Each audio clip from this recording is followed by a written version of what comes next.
Ngā mihi o te wā in the headlines, Hone Harawira has come out reiterating that he has traditional views on marriage.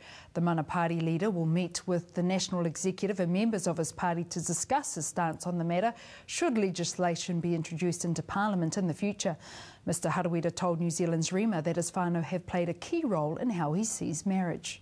My politics might be radical, but morally I'm very conservative. So for me, families are important. Family values are important. I value the marriage that my mother and my father had. I value the marriage that I have with my wife.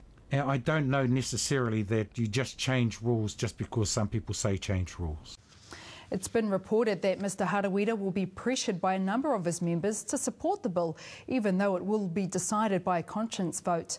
Political blogger David Farah told New Zealand's Rima that it won't be that easy. His party members and activists will have quite a challenge in convincing him to vote for gay marriage, as he's made very clear that his personal views are seriously conservative morally. Prison officers say the inmates holed up in an unused observation tower are simply a nuisance. 2 maximum security prisoners have been up the Paremoremo Tower since earlier this morning, but haven't made any demands. Overseas, nearly $300,000 has been raised for 68-year-old New York bus monitor Karen Klein, who was bullied by youths whilst doing her job today.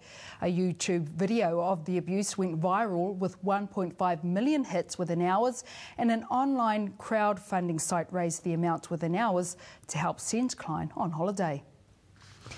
And staying overseas, the dispute between Iran and the international community has deepened following the near failure of talks in Moscow. Mark Fitzpatrick at London's International Institute for Strategic Studies Iran says that if the next phase of talks fails, there could be an attack by Israel. It probably will escalate into a larger conflagration, and that could actually lead to a situation where the very existence of the Islamic Republic of Iran could be threatened. The government will spend $600,000 a year on a parenting program for grandparents raising their grandkids. Founder of Grandparents Raising Grandchildren Trust, Dee Vivian, told New Zealand's Rima that grandparents are often looking after children, so it's important that they're supported. It's fantastic news. These children that these grandparents are raising often have encountered some rather traumatic events in their lives, so it's not easy caregiving. They're angry children. And the Miami Heat are this year's NBA champions. They hammered Oklahoma City Thunder 121-106 to wrap up the best of the 7-game series 4-1.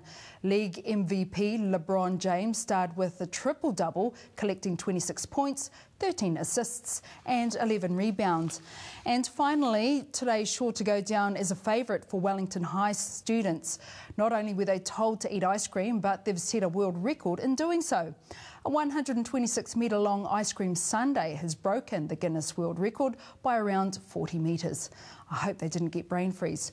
That's it from the Rima newsroom. Remember, you can catch our hourly headlines on Shine TV from 6:30 to 9:30 p.m. from Monday to Friday. Mauri ora.